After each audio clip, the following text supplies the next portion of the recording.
All right, everybody, welcome back to the best hour of their day. I'm taking over because Ackerman is a terrible host, and but it's in person, Ackerman in person.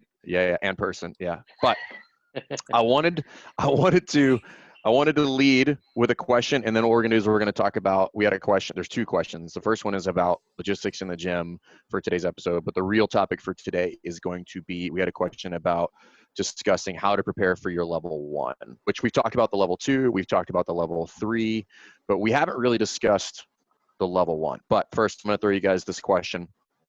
This is from a member at a box. Okay, it's from a member at a box. I don't know where this person's gym is. So question, their box opened. They cut class size and have boxes with equipment that we would need for the workout of the day. So they went with that like defined layout. So everybody's got their own little space. My issue was the rig is on one side of the gym. So a WOD was programmed with pull-ups.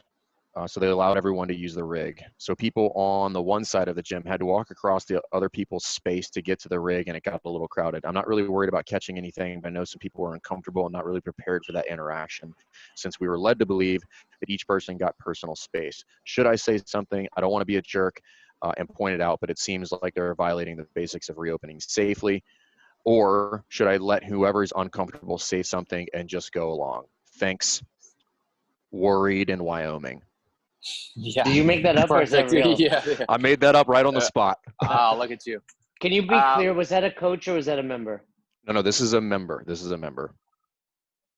So it sounds like more than anything, the question is, should I give feedback to the owner, to the coach? Which the question is like, should I say something or should I let somebody else say something? And I think you should absolutely say something. We were fortunate enough to just get open back up this week here in Florida. And I've been after every class trying to reach out and just ask people that were here and attending and be like, hey, what do you think? What can we do different? What can we do better? Do you feel all right? And I think we talked a lot about this in one of our previous episodes, either the last one or the one before. But there's one, you need to cut the gym a little bit of slack because they're trying to navigate this thing similar to the way that you are and trying to figure out the new normal and trying to make the right choices. And there's a lot of times where it's like I set up a class and then the workout starts going and you're like, oh crap, I didn't expect that or I didn't foresee that happening. So I think finishing a class and going to the coach or the owner and being like, hey man, that was great, but we walked across, or I felt like this guy was too close to me, or could you define my pull-up station a little bit more? And then hopefully they'll continue to evolve and see that and make things better as you go. Yeah, I mean, pretty standard response. If you have something like TSA, if you see something, say something. That's what we talk about every weekend at the level 1s. As long as you do it in a productive, nice way, it's not better off coming from you from a positive way than a member that freaks out and leaves or starts drama. So worst case is you give this owner, hey, just so you know, something to be aware of. You might not have thought of this. We're all crossing paths, even though we have our own space. So like Todd said, yeah, talk to him. Yeah, I think one thing members should take on board is that to some degree, like, this is your responsibility too. Like, the gym owner can't think of everything. Like, it's just, again, I agree wholeheartedly with Top. You got to cut the gym owner some slack and exercise a little empathy here. They're doing the best they can, and they're probably just didn't see it or realize whatever the thing it was that you're worried about, or that whoever that person is worried about. Just bring it to their attention. That is the member's responsibility, is to bring those things to their attention. And then don't do it in like, don't be a dick about it. Be like, hey, I can't believe you didn't think about that. Like, just say something and then move on. Don't belabor it or anything like that. Just communicate. And then gym owners, again, I think we talked about this last time, communicate that this whole thing is a work in progress.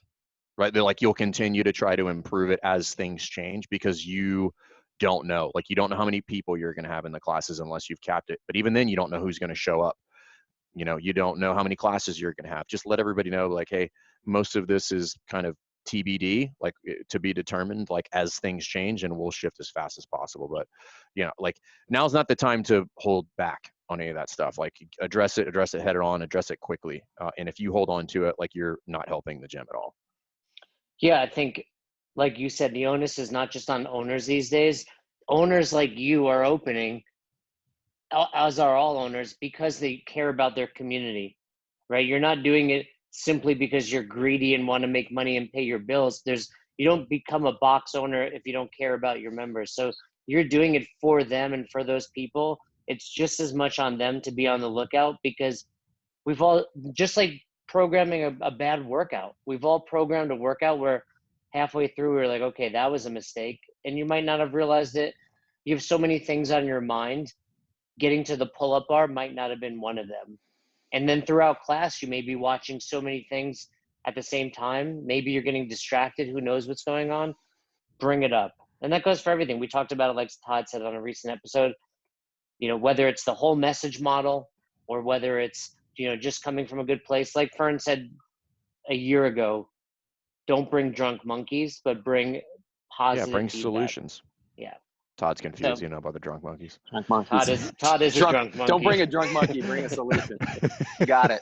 It's got to be your goal. So the other thing you could do. So if this is your question, send this episode to the gym owner too, because as a gym owner, I think it's totally not only something you should do, but actually beneficial. Acknowledge that mistake to your members. Be like, hey, we didn't realize when we set this up that the kind of traffic patterns, like we crossed the streams and we maybe shouldn't have.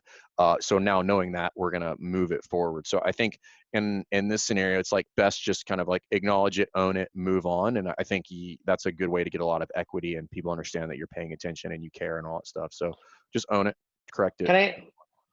Let me ask a follow-up question to you two, and then we'll get to the topic at hand. But this past Saturday, my jiu-jitsu school hosted a town hall, on YouTube. And in my opinion, it was great that they did it, but it was almost too transparent. So my question is to a box owner, it's like, how transparent do you have to be? Like, at the end of the day, it's a business.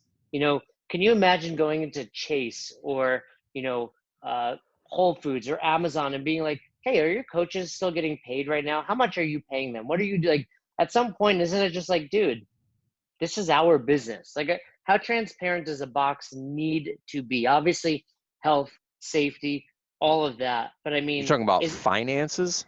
I mean, everything. But is it important for you to tell your members that your coaches are getting paid or on unemployment? Like, and again, I think it's great that they did it, but I'm just wondering, like, as I was watching it as a member, I was just like, why are people asking this? But I think I think transparency in general clearly is a good thing. Like communicating to the people that rely on you or that are involved with your business is a necessity, right? And I think we've talked about that throughout this entire process. The more that you can tell people what's going on, the better you can be. Now, I think along that line, I think there is some value in shedding some light on why you're making the decisions you're making. So for example, we've continued to charge memberships for the people that are able to pay memberships through our business. And through that, we've made it very clear that we've been able to continue to pay our employees through this tough time. And we've thanked people for that. But that doesn't turn into us telling exactly down to the dollar what people are getting paid and what our financial statements look like and any of that kind of stuff. But I think it's trying to be as clear and transparent on the way that we were approaching this unusual time, what that reason was behind it, what the results of how things and the decisions we've made have provided us, and go from there. Yeah, what do you think? Yeah, I think within reason. CrossFit is such a weird thing. I was having this thought the other day that it's the only business where for whatever reason your members feel like they have a say-so in things that you do, like inside the business. You know what I mean?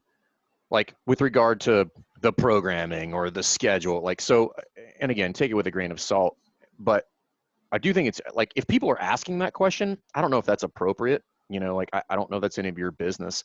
I think for any business, regardless of what you do, I think your job is to deliver, and you sort everything out on the back end. Now, if you feel the need to disclose those things because you need to get something off your chest, or because you are like in some sort of true hardship and you need to ask the community for help, well, then I think that's fine. But I don't know that the rest of it is necessary. If you want to do it, then that's on you. Like, I mean, I'm not saying don't. Like, if you want to do that, that's fine. But, you know, I don't know. That's where I would spend my time and energy. Like, I just don't. That's nobody else's business but mine. Like, what people care about is that I deliver. That's it. Yeah, no, I agree. I just was wondering. It's just they were so transparent, in my opinion. I was like, this is too much. Like, you don't need to share this much information. And I know it's a slippery slope. Once you start doing too much and your members start feeling like they have an influence on the gym and they have a say, then things get out of hand. Well, so I guess if you were to try to draw a line, be like, what's too much? I guess too much or too little, like you could probably go either direction, would be if it starts to create the sense of instability, then it's too much. Or I agree with entitlement. that. Well, both, right? So entitlement or instability. But if people start to feel that the business is like shaky, like nobody wants to be a part of that. And it's not their fault, right? They're just gonna be like, well, if this gym's gonna go out of business, I'm just gonna go find another one right now. And all of a sudden you'll see people leave in droves. Like we've all seen it with another gym where, you know, people start to get the feeling that a gym is in trouble and then they're just like, fuck it, I'm out. So Yeah. I think that's where you could kind of, like, I don't want to create anything other than a sense of comfort and stability for my members, particularly now, because everybody's freaked out. So like, this should be the one place where like, they got it. It's going to be there when I get back. I just want to go back to normal. So that's what you should, that's how I would gauge it, which is abstract. I get it, but that's how I would kind of sense, you know, or try to, that would be my litmus test. Is this Gotcha. creating instability, or is this making people feel confident in the business? Yeah, I agree with that. All right, Fern, what's the topic at hand? So we had another question about how to prepare for the level one. And I do think there's a little bit of misconception about what the level one is and who it's for, right? Yeah, the misconception. I love this part because So, I actually want you to kind of lead here, Todd, because, you know, you're clearly Jay and I's boss on certain weekends, and you're the head honcho. So I'll let you go. well, the misconception is going to come from the people that I've talked to that aren't that familiar with it and are somewhat interested in it. But the question that I always get is when they're asking, hey, should I go to the level one or should I sign up for this? Then it's immediately followed by, man, but I don't have my muscle ups yet, or I don't have my pull ups. Man, I don't know what my Fran time looks like. And so I feel like the misconception always is that this is a physical test and it's a physical performance based course, wherein the reality is it's completely opposite of that. So I always get it always makes me laugh a little bit that there's that thought or perception that you have to have some sort of physical capability in order to attend the level one, when the reality of it is number one, we've had people attend the level ones that are in wheelchairs or that are missing limbs and any and everything in between. I had Kyle Maynard recently. You guys know Kyle Right? Maynard? Yeah, no arms, no legs. Yeah, like just congenital. Like, I mean, like that's one of the more challenging ones that I've ever had. But yeah, Todd, like that's who comes. That's the people that kind of come to the seminar. Todd, were you at that seminar when we had the girl that was paralyzed from the neck down? Yeah, in Orlando, I believe. Yeah, it was Is that Orlando. right? Yeah, Yep. yeah. I still see her online, and From she's the neck down? amazing. Like she's regained strength, like in her arms. I was giving her, I was making her work for it. Like she had a really bad break. I forget, what vertebrae, but she was slowly regaining function. This is like 10 years later. But point is, like Todd's saying, and like you're saying, and I've had people show up. I forget the guy's name. This is years ago in Boston. He's done talks now, but he lost like his eyesight, a couple limbs from an explosion. What's his name? There was a He was on the a podcast. different guy. CrossFit podcast. That's a different guy. This guy was like a military guy. But then Oh, there was the okay. guy. Were you at that seminar, Fern, in Cookville? No, I don't think. I did one wasn't with there. a friend of mine. I did another one with a friend of mine, Brad Snyder, who was an EOD guy who's blind now. So he showed up at seminar, literally can't. He's blind. He got blown up, blast to the face, and he's a Paralympic swimmer, or he's a Paralympian. He's a swimmer. gold I've medals. worked the seminar at Mayhem. Were you there, Todd, for this one?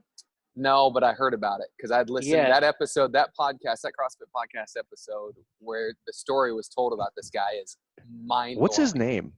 We'll I have to mean, I look that can thing Google up. it. I think I can't remember think of that. his name. I think on the drive, when you work a seminar in Mayhem, you land in where do we land? Nashville. Nashville, and it's like a 2-hour drive to Mayhem. And I think it was you, Todd, that told me about it. So I listened to it on the way there.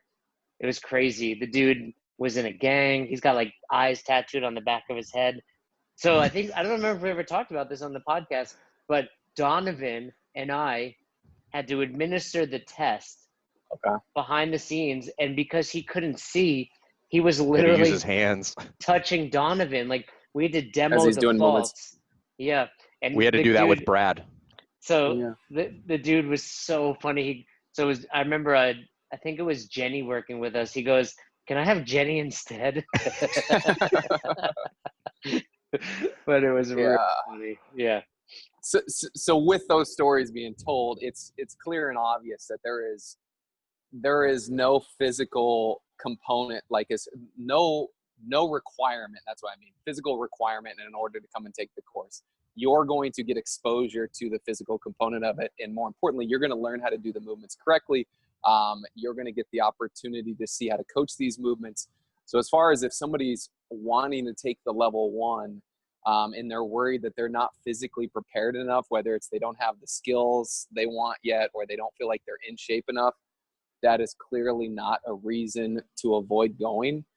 In fact, I think there's no better place to try to learn those skills or to see what it's going to take to get in shape, or, just to see what you're going to get from CrossFit. I think that's the best place to do it as far as that's concerned. So people that are worried they're not physically ready should not have that concern whatsoever. Yeah, so there's no physical requirement that I have to meet. However, there's a requirement of participation. Yes. Right? Like you have to do everything, which again, like we will scale for you. We'll make sure that like whatever, if you need to change a movement, like, I mean, we just listed all the people that we've worked with in the past. So if you're worried about not being able to do something, rest at eat, like you don't have to worry about that. Like we will sort it out for you. Yeah. And I think the number of people over the years that I've heard from after they've taken it that said, I wish I did this earlier, I wish I did this sooner, is so high. And it's like anything. It's hard to know if you're going to commit to this on day one. Like, is CrossFit going to be something I do forever? And at least from my perspective, I can only speak from someone that went to their level 1 really quickly. It's hard to know, like, all right, am I committing to this? And if so, it's worth $1,000. It's worth my weekend. So I understand that some people don't come right away, but I think as soon as you realize, hey, this is for me, either I want to coach or I just want to learn more, I want to get better at this, just go take your level 1. You're going to come out of it so much more advanced than had you waited a year, 2 years, or longer. I think one of the other misconceptions is beyond the physical component is it's only for people that want to coach or open a gym. And absolutely, that's a great starting point for those people that do want to coach or do want to open a gym. But it's really, I've heard it described as like it gives you the foresight of what the requirements of a human being are, how you should move, how you should eat. And it's really something that any and everybody out there would find value in. There is such good information, whether it's something you're going to do for life, like you were just saying, Jay, or if it was just something that you were somewhat interested in. Are you interested in fitness? Are you not interested in fitness? And so do you want to hear something that, might pique your interest or something like that? I think it's something not only for coaches, but there's a ton of value to any and everybody that's, willing and able to attend. Yeah. I mean, I think it's a minimal investment. I mean, like, I'm not saying that it's not a lot of money, but I think it's a minimal investment in your own development as an athlete. Even if you never plan to coach another human being, just the things that you're going to learn about movement, how to assess yourself and all of that stuff. And just the ability to sit in that environment and have some of the curtain pulled back on the methodology with CrossFit and how to do it, how it should be executed, what it's actually all about, it is actually where the real value is. Like, not the workouts. The breakouts are great. We're going to teach you how to move and how to fix that stuff, but really just kind of really understanding what CrossFit is, because you guys tell me, most people, there's some sort of disconnect when they come in. Like they have either a pretty good grasp, but they may not understand a lot of things. Like you think about the what is CrossFit and the what is fitness lecture and programming, like those theory lectures, those are the things that those where people have the aha moments, not necessarily like in the movement breakouts. They're like, oh, okay, now I get it. Now I understand what it is that this is about. Like, that's what I think is important for people. Yeah, I definitely, there's less of the theory discussed in gyms, I think, on a regular basis, at least to the details that we cover it in the level 1. So it's a pretty eye-opening moment when you hear why, like what exactly CrossFit is and why we use the movements that we do, and how that relates to our fitness, and then the true definition of fitness, and then something as simple as the nutrition lecture and how and what we should be eating and all the rest of that stuff. But equally for people that are CrossFit athletes that go to an affiliate or do it on their own, I've heard just as many people have that light bulb moments from their breakout groups where they're like, man, I've been doing CrossFit for 8 years and no one's ever told me that about hip extension, or no one's ever put me in that position in my squat. Like, this is amazing. I can't believe I've been doing it wrong all these years.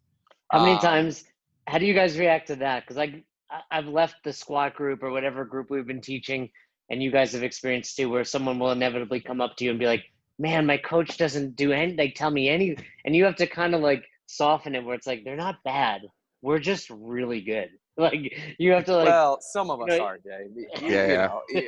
And by what he means by you is Todd and I. Yeah. But you have to almost like not throw their coach under the bus for not seeing this, but it always comes up like, man, I've been doing this wrong. I wish someone would have told me, or my coach never sees this. How do you guys usually handle that? I just say you're welcome. You're lucky to be in my presence. You're welcome. Yeah. I think the other funny part is the people on the other end of the spectrum. So the people that show up having no concept of what it is that they're there for or what it is that they're about to experience. I had a member, she's been here, probably like 7 years, and we hosted one here, so I gave her one of the spots, and she calls me on Friday afternoon. I think I was picking up chairs or something like that. And she says, hey, I didn't know that I needed to read information for this. She's like, how much do I need to know about neuroendocrine response? So I said, what is it that you think you're showing up to? Like, and granted, she's been a member of mine for years at this point, like probably a minimum of 6 years. This is probably about a year ago. So then she shows up Saturday morning. We're doing check-in and everything, and she checks in and she comes in. She was like, she comes up, she grabs me and she says, this is like a real legit seminar. Like, and I was like, what the fuck do you think I do on the weekends? She goes, nobody has any idea. Nobody. She goes, I literally thought that people just showed up and you just talked about how much you loved CrossFit. And I was like, pretty much the same thing. Yeah. Pretty close. I was like, oh my God. I was like, no, that is not at all how this works. But yeah, there's always these funny stories of like people that like just kind of like, it's almost like they got lost and showed up there. Like that's basically the equivalent of what they showed up prepared for. Yeah, I mean, every weekend there's people that have never done CrossFit and are taking the level 1 as their first exposure. They've done some boot camp or something like that, and this is their true first exposure, which is always pretty cool. There's a ton of people that take it kind of lightly, and they're like, yeah, I got the link to the study material, and you go to print it. I can remember myself when I was like, oh, let me just print this thing real quick. 6 cartons of ink later, I'm still like, I did it like at my buddy's house. I was like, hey, I got to print something. Let me use your printer. Dude, I crushed his printer with, printing hundreds and hundreds of pages. Yeah, right? Hundreds and hundreds of pages. And then you're like, man, this thing starts in 2 days. I thought I was going to skim through this on Friday night. Like, holy crap, there's a lot of information I need to get through. I don't think when I took my level 1, there was even a manual. It was just all journal articles, wasn't it? Where they recommended that you go through and check out these different journal articles. Yeah, and there was no test. You did yours in 2007? Is that what you did yours? Yeah. Yeah. I think I did. Yeah, I think that's about the same for mine. I may have gotten like a handout, but I don't think it was. It definitely was not what we know today. It was just a bunch of. I'm pretty sure just a bunch of, like Todd said, just like a bunch of journals smashed together in a. Journal. Yeah. In one document. Yeah, like CrossFit Journal 21, The Zone with Yeah. Nicole Carroll, What is Fitness, Yeah. Foundations, all that stuff. Do you guys remember anything from your level one? No, I don't. I wish I did, honestly. I feel like such a turd by saying that. Well, you know what it is too, I think for all of us, we loved CrossFit, but we didn't realize the scope and the magnitude that the level one was for us. I think for Yeah, me, I would agree. I used to take fitness type seminars all the time. You know, I was always getting new credentials, spin, etc. So I was like, okay, this is another one. This is cooler, but I didn't realize like this is life altering. I remember a handful of things from it. One, like I remember like I can't remember if it was after the squats group or maybe after the squats lecture before we were getting ready for the next one, going up to I think it was Drew Thompson that was the flow master at my level one, and being like, hey, yeah, it's really cool to like squat perfectly, but what if most of your members just want to come in and sweat and have fun and don't really care if they have the world's best squat? Does it really even matter? And he's like, man, if you're going to coach, it's your job to inspire them to care about their squat. You can't just let people move like shit and think it's going to work out well for them. I can remember that pretty distinctly.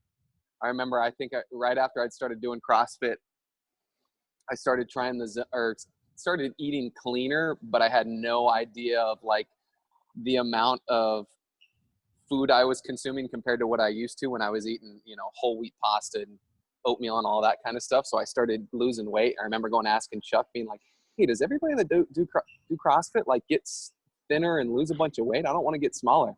He's like, is that just a CrossFit thing? And he's like, bro, you got to eat big to be big, son. Come on. Big Daddy Chuck lays down the law. And then I remember doing Fran, which I didn't know that you were going to do Fran. And somebody started telling me at the end of the day, and I started panicking. And every time I think about doing the workout, it was at CrossFit Charlotte. And I don't know if you guys were at the old place. They had this like row of pull-up bars just like down one side of the gym. Yeah. And we had like 25 of us going at once. And there were the pull-up bars there. And like my bar was away from that. I'd done my round of 21s. I got back to the bar for the 15s. I think I broke it up a couple times, but I was trying to find my way back to the pull-up bar. And I was just weaving through and like running into people. And all I can ever think of and what I remember feeling like is, if you guys remember Old School, when Will Ferrell gets shot by the tranquilizer dart in the neck, and he's just like stumbling around before he falls. You're crazy. You're crazy. That was like really Hendo good came up to talk to me, and I was just like, I couldn't talk. I was trying to get to the pull-up bar. I'm pushing him out of the way, bumping into somebody else doing thrusters, like a disaster. I was an absolute disaster. I can see that. I laid like down you, man, but you're crazy. Laid down my 5-minute and 30-second Fran and just thought I crushed it. It was hilarious. I tell you what, Jess and I went together, and because we used our license plates to get free seminars. But yeah. But I tell you what we did afterwards. We did the zone like hardcore for a while. Dude, yeah. Hardcore, and I truly abided by, because this was kind of Pat Sherwood's guidance to me back then. It was like 80-20, bro. Just whatever. So we abided by 80-20. So like we were super strict, and I started eating like Kashi cereal in the morning because I figured like this is what I was supposed to do. And then so Sunday to Thursday we were like on point. And then Friday, Saturday, we would burn the city down and get blackout drunk. But the point of that is we both got really lean, got really fit in that time frame. And it was a ton of benefit. And I was like, that's one of the things you talk about in the nutrition portion, is like, it doesn't have to be all or nothing. Like you can get a lot of benefit from doing a lot of this stuff, even if you only do it like 80%. See, I was the opposite of that. When I decided, I can still remember when I was deciding whether I was going to like clean up my diet and eliminate like grains and dairy and all that stuff, literally having the conversation with myself, like, can I go the rest of my life with never having pizza or a donut again? Oh, I don't know. I really like donuts, but you know what? I think I can do this. And literally I swore that stuff off, and I'm such a lunatic that I think I went like 10 months, super strict, no cheats, no nothing. I was the guy who still, when I was working at finance, working at a bank, that would take my bag of microwavable broccoli every day at lunchtime, and Everybody hated you. Everybody in the whole bank They're hated like, my guts. thanks a lot, Todd. It smells like a guts. it smells like a bag of buttholes in here now because you're broccoli. Man. Dude, I was such a lunatic. There was no 80-20. I just remember realizing how unfit I was. Like, I went in and I was like, I'm really good at this thing. And then you go there with people, like 100 people at the time, because level 2 instructors are there. I was like, I'm bad. I'm very bad at this. Like, So this is 13 years later. How do you feel about that not changing in this time? Yeah, no, dude. I would have figured in 13 years you would have worked hard to change it, but it was just eye-opening, because I was, for most people, they have an idea of where they fall now when they show up to a level 1. They've been going to classes, but I was doing it by myself, and I was like, I must be good at this. I told the story on the CrossFit podcast where I was like, my best friend was like 8:30, and I was like, at my level 1, you got to judge. Every single person got to judge. And I was like, I remember like calling the guy over, like, come here for a sec. Like, I don't need you to, like, pretty good. I'm gonna be really fast. You're gonna need to pay attention. My knees are gonna touch like, on every squat. Don't make a big deal. Don't fanboy out over here. But I'm about to throw an 8-minute Fran down. I don't know if you need to get the cameras out or anything. and then that sounds like this. Go ahead. Well, I remember this is years later. Like, I didn't realize this, but Joe DeGane was at the same seminar. But I remember enough about looking in front of me and seeing a jacked dude. I think you've told and then years later realizing it was Joe DeGane, thinking he quit, thinking he stopped working out. not realizing that you were going up against 21s. Not realizing he was done. No, I get back to the 15s. No pain went deep that day. He's like, I'm gonna smash that little tiny guy over there. Flow master, longtime regional athlete, Division I wrestler, and I'm thinking he quit. Meanwhile, he was done in 3 minutes, and I'm still going. We had a guy show up one time. This was here locally, and you guys have probably had this too. I'm pretty sure he worked at like a Globo gym or something like that. And I'm pretty sure they paid to send him so they could have a credential and do, rip off CrossFit or something like that. Super nice dude. But he had never done CrossFit before in his life. Didn't care. So he didn't pay for it. So he's just like, yeah, they told me to be here, so I'm here. So we go all the way through day 1. And I don't remember why, but we ended up doing a partner workout. Ben Smith also happened to be in the seminar. I remember hearing this story. Yeah. So we and this was this was right after you won the games, right? Yes. So he had literally just won before. So this is 2000. What do you win? 2014, 15, something like that.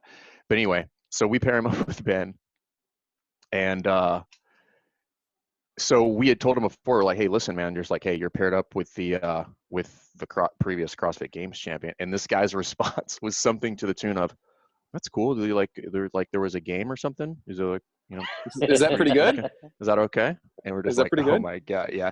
So he goes through, and so we're doing the workout, and it was like it was one of those variations of like the thruster burpee partner workout, and Ben kind of looks over in the middle at me, and he goes, "Is this really this dude's first time doing CrossFit?" I'm like, "Yeah," and he goes, "That's fucking awesome."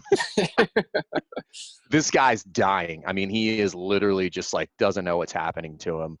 Just like trying to get the thrusters and burpees done. And meanwhile, he's probably lulled into some sense of security watching Ben just leisurely smash his portion of the partner workout and then have this devastation just crush his soul afterwards. 20 of those? Yeah, that looks pretty easy. He's not even breathing hard. I can probably do that. Yeah. That's one of my favorite things every weekend is looking for the person that comes out too hot.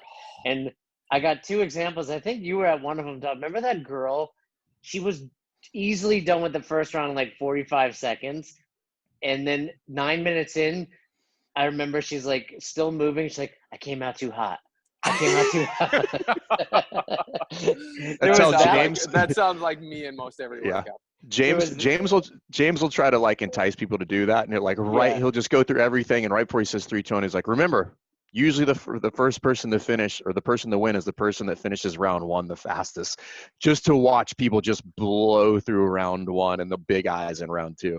Oh my And gosh. then the other person I remember, I think I was in Memphis, and it was like and he was either NFL or like CFL, another fucking strong dude, and finished the first round in, I would say, 30 seconds or less. Literally goes to pick up the barbell, and I think I was with Donnie. I want to say Donnie. We were like watching him, picks up the barbell, gets it to about his hips, drops it, and you can read his lips. He goes, "What the fuck?" Like he starts looking at the side like somebody added more weight to it. yeah, like just no. I mean, he still threw down probably 4 or 5 minutes, but it was so funny to just see like people's reaction of what happens after that first round. And of course, People aren't there's ready the for it. infamous all heart, Todd, all heart.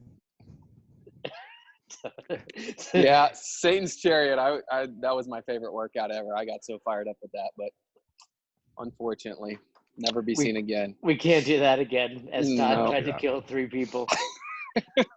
What do you, if so? Obviously people should read through the material. Like I don't think it's necessary for people to read through it with a fine tooth comb. But like if you were to say, hey, like these are some of the things like you should definitely be familiar with. Just tell people like the theory lectures more than anything. So read through, you know, the stuff for what is CrossFit, what is fitness, because those are deep lectures. Yeah, I mean, I agree with you that it's not necessary to memorize all of it, but the truth is once you start reading it, I've not seen a single person that starts reading it's like, this isn't for me. I don't like it. They start reading it like, holy crap, this is really, really good. And so more often than not, people just start the process of reading it too late and they can't get through all of it. And then that allows for a little bit more stress or pressure. I think if you're somebody that's doing CrossFit, you're contemplating taking the level 1, or you're just doing CrossFit in general, like get the manual. It's online. You can look it up by just searching the CrossFit level 1 trainer guide and start reading. You don't even have to register. Like you can just pull it down.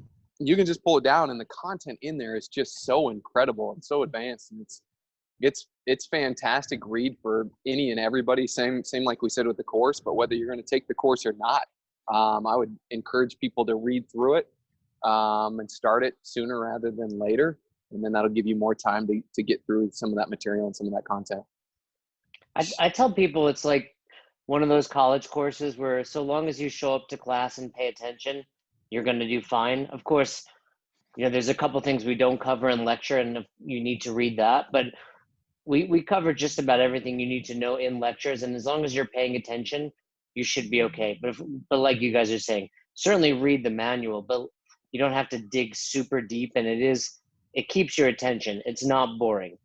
Yeah, for sure. Yeah, we're not teaching to the test for sure. Like people ask like, what do I need to know? I'm like, just pay attention. As long as you didn't fall asleep, like we're going to cover it. I'm not going to say, hey, you should write this down, but you know, it's like we're going to cover what you need. So pay attention. Come in like ready to learn, you know, and we'll take care of you. Well, yeah. So I think really there's no excuse for someone not to take it. Of course, you know, if you're just a member and you don't really care about it, I'd still say, hey, you'll get so much out of it that it will change your beliefs about CrossFit. It will change how you train. It will potentially change your desire to coach others. For so many people, they spend so much time, effort, money on CrossFit. Like this is perhaps the most important thing you can do for your CrossFit career, be it as an athlete or be it as a coach. I always think it's interesting what I think is cool, like, and I had the same experience when I showed up, was watching people realize how much they don't know. Like they're like, yeah, I've got a grasp. Like I know what I'm doing, or I know what I'm talking about, or I understand it. And then sitting through that 2 days and then coming out of that understanding like how long that journey actually is. Like if I'm really going to try to dive deep into this and be good at it, either for my own personal well-being or in order to be an affiliate owner or a coach. I think that's really cool to get when people realize that this is just the beginning of a probably very, very long journey for them. I agree. My favorite things to see are just the eye opening, like you're saying, of people realizing either I'm doing too much, I'm not focusing enough on my technique. You know, I don't need to I need to eat better. Those kind of light bulb moments are always what makes a weekend so satisfying. Take it. Well, states are opening back up. I encourage everybody to take their level 1. And like if you're going to be sitting for your level 3, it's probably not a bad idea to sit through the level 1. I think we talked about that, like just to brush up on that stuff. So seminars are available. So go to CrossFit.com, check them out, and register because they're available. I don't think any of us have any details on like cap. I'm sure there's some adjustments there, but if you were wondering, they're available. So go register for what you can. Yeah, they're starting and try to and get into a course, and hopefully we'll see you there. So you guys got anything else? No, Fern, wrap it up. You've done such a great job hosting. I'm going to steal this from Savon. Land the plane, Jay. Land the plane. Thanks for listening to Best Hour of Their Day. If you haven't heard about Anchor, it's the easiest way to make a podcast. Let me explain. First of all, it's free. How cool is that? There's a creation tool that allows you to record and edit your podcast right from your phone or computer, so it becomes super simple. Some of these episodes with Fern or Todd or myself chatting with one another, we've done right within the app itself. Anchor will make it easy to distribute your podcast to all platforms, Spotify, Apple, and many more. And you can make money from your podcast with no minimum listenership. It's everything you need to make an awesome podcast in one place. All you have to do is download the free Anchor app or go to anchor.fm to get started today. Come on, who doesn't have Spotify at this point? And if you were unaware, Spotify now is offering podcasts. That's right. On Spotify, you can listen to all your favorite artists, but also podcasts in one place for free. Spotify has a huge catalog of podcasts on every topic, including the one you're listening to right now, Best Hour of Their Day. On Spotify, you can follow your favorite podcasts so you never miss an episode. Premium users can even download episodes to listen to offline wherever you are, something I always do before I hop on a plane. And you can even easily share what you're listening to with your friends on Instagram and other social media platforms. Here's the deal. If you haven't done so already, be sure to download the Spotify app, search for Best Hour of Their Day on Spotify, or browse some other podcasts if you want. You can find them in your library tab. And also make sure to follow me so you never miss an episode of Best Hour of Their Day.